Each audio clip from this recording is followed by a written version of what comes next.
This episode of Film Riot is brought to you by Domain.com. Welcome to Film Riot Mondays. We're going to do something different today. We're not. I've done this so many times where I say we're going to do something different today and then I don't. But no, I say we're going to do something different.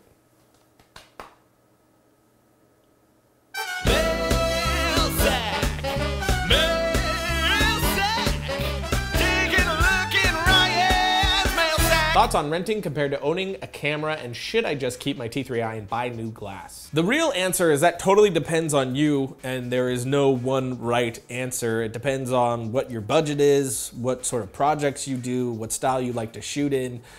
For me, I like to own, a lower price camera like a C100, which obviously is still expensive, around $5,000 to $6,000, but it's not a $20,000 camera or above. I mean, when you get into the Red Epics, you're talking about a lot of money, especially to kit it out. It's like crazy expensive. But we do use cameras like that when we do bigger productions. So I own a camera like a C100 to do our normal work like Variant and Quick Tips and FilmRiot. Since we don't need a Red Epic on that, it'd be cool, but we don't need it. And then when we do bigger projects that need those types of cameras, we just rent them. As far as switching from a T3i up, if you could, I would absolutely upgrade. I personally do not love working off DSLRs and the like. I love my C100, proper in-camera audio, acts like an actual camera, not just a sensor. So if you can upgrade from that, I think you definitely should. There's a lot of limitations with the T3i. You can use that and get great stuff from it if that's what you have. It's a great starter, but if you can't upgrade, I definitely would, and then worry about lenses after the fact, which of course lenses are very important as well. But the answer is, it depends. Are you guys offering any internships? We aren't just yet, but we definitely will, hopefully in the very near future. When we do, we will announce it, and then you guys can submit and whatnot. Please don't send anything right now because we are not offering internships just yet. But when we do, we will announce because we definitely want to pull from our Film Riot family. What lenses do you recommend for DSLRs and why? That answer from me is always going to be cinema lenses like the Canon Cinema Primes or the Cinema Zooms or the Zeiss CP2s. Those are all glorious, but if those are far too pricey or you can't rent them, then rope back to like an L series lens, any Zeiss lens. The point is you're just trying to get the best glass you possibly can, so you're getting the best image you possibly can. So just do your research. Best lens for your camera. There is tons of info out there for that. At what point in your career did you feel that you really started making progress, and what helped you get there? I don't really know that I feel that right now. I never really stopped to think about it. I wonder if I'll ever even feel that.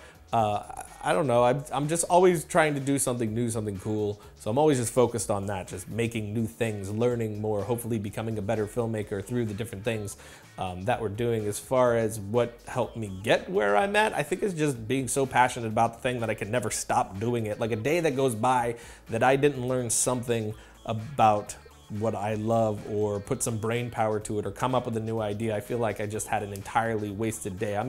The brain's turning on vacations and stuff like that, and always trying something new, never doing the same thing twice as much as possible. Like all the projects we do, there's a joke going that every new project we do, I make it hell for us because I'm always adding something that's incredibly difficult, and that's because I'm always adding something that I've never done before. So I want to try something new, succeed or fail, I'll learn from that. So it's always, walking a tightrope, never taking the safe route, I suppose. Do you have some advice to make a good movie trailer? Shorter and give us a sense of what the pieces that we're about to watch. I think a problem that I see with a lot of them is the fact that it just feels like a collage of their favorite shots in the thing that they just made, which isn't great. I mean, just because these shots look nice doesn't mean I'm gonna wanna watch it, because it ends up feeling just like a bunch of random shots slapped together. So it's the idea of thinking of the trailer as a story, and what is that central idea and story that you're trying to tell with it. Even if it isn't,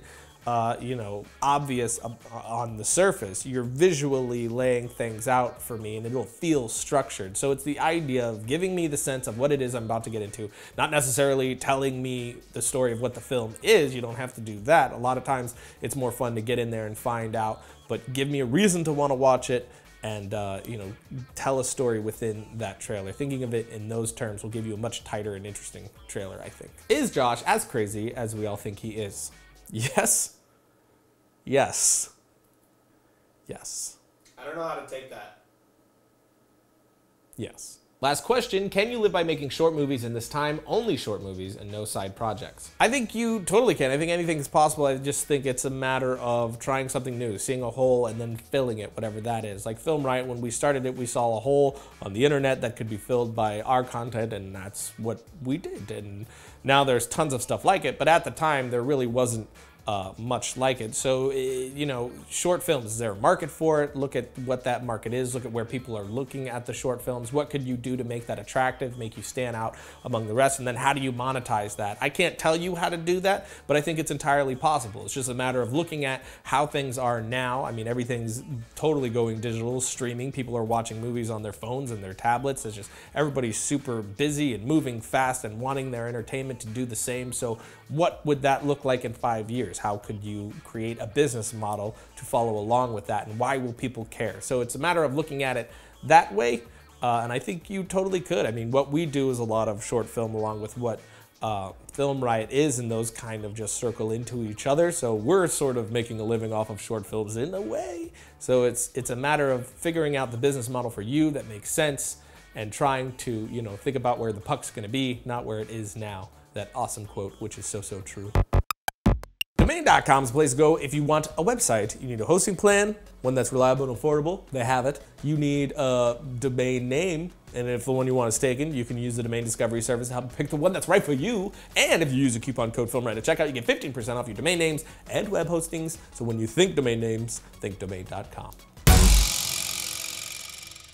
Logo. That's it for today, which means it's time for my suggestion of the week. This one is called Duel. It's an animated short film. It's only like 2 minutes long, so definitely worth your time. It's got great visuals, cool idea, and a great style to it, so definitely check that out. But until next week, don't forget to write, shoot, edit, repeat.